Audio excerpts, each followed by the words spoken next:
안녕하세요, 프로듀서 사원입니다.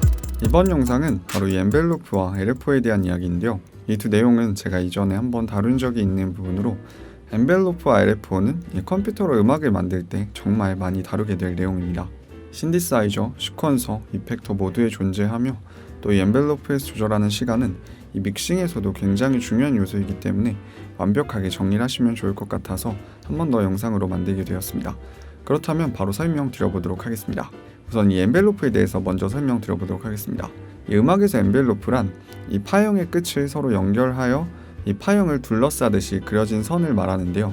각각 전부 다른 파형을 가지고 있는 이 다양한 오디오 파형들의 시작과 끝을 이렇게 이어주면 이 해당 사운드에 이 시간에 따른 볼륨의 변화를 나타내는 엔벨로프 그래프가 나타나겠죠. 그리고 이 엔벨로프 그래프 모양에 따라서 이 악기의 음색의 꽤 많은 부분이 결정되기 때문에 굉장히 중요하다고 말할 수 있는데요.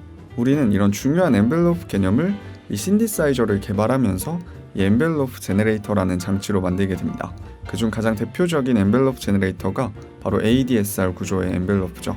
즉 이 엔벨로프 제너레이터의 개발로 우리는 이 신디사이저의 오실레이터에서 이렇게 일정하게 출력되는 오디오 파형의 사운드를 ADSR 엔벨로프를 이용해서 굉장히 다양한 음색으로 만들어줄 수 있게 되었습니다. 그런데 또 이 엔벨로프 제너레이터는 이 신디사이저와 시퀀서, 이펙터에서 이 모듈레이션 기능으로도 사용되게 되는데요.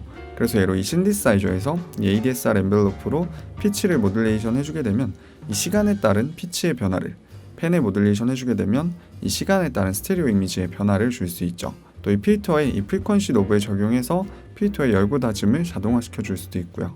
이뿐 아니라 이 신디사이저에 따라서 거의 모든 기능에 자유롭게 모듈레이션 해줄 수도 있습니다. 그리고 또 이 시퀀서의 오토메이션 기능을 다들 아실 텐데요. 이 오토메이션도 이렇게 이 모듈레이션 된 기능이 만들어준 그래프 모양에 맞춰서 변화하게 되죠. 즉, 이 시퀀서에 있는 거의 모든 기능들을 모듈레이션 해줄 수 있는 이 오토메이션 또한 엔벨로프 제너레이터라고 할 수 있습니다. 다만 이 ADSR의 형식을 가지고 있지 않은 엔벨로프 제너레이터일 뿐입니다. 그리고 또 이 엔벨로프 개념은 컴프레서나 게이트, 익스펜더 같은 이 다이나믹 계열 이펙터에서도 많이 사용하게 되는데요. 예로 이 컴프레서에선 어택과 릴리즈로 압축 속도를 조절해 주는데 이 또한 엔벨로프 제너레이터를 이용한 것이죠. 즉, 지금의 이 엔벨로프 제너레이터는 볼륨뿐 아니라 거의 모든 기능들을 모듈레이션 해주기 때문에 그냥 시간에 따른 볼륨의 변화가 아닌 사운드의 변화라고 외워주시는 접근해 주시는 게 더 이해하기 쉬우실 겁니다. 자, 그렇다면 다음은 LFO인데요. 이 LFO는 로우 프리퀀시 오실레이터의 약자로 이 사람의 귀로 들을 수 없는 초저역을 출력해주는 저주파 발진기를 뜻하죠. 그리고 이 LFO는 오실레이터가 출력해주는 그 파형의 모양을 이용해서 모듈레이션 해주는 장치입니다.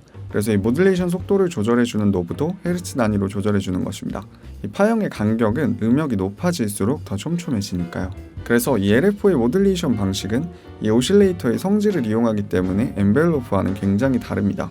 하지만 두 기능 모두 선 그래프를 이용해서 해당 모양에 맞춰 특정 기능들을 모듈레이션 해준다는 것은 굉장히 유사한 점이죠. 그래서 원하는 모듈레이션을 하기 위해서는 이 두 기능을 잘 구분해 주셔야 합니다. 그리고 또 이 LFO 또한 신디사이저뿐 아니라 이펙터에서도 굉장히 많이 사용되는데요.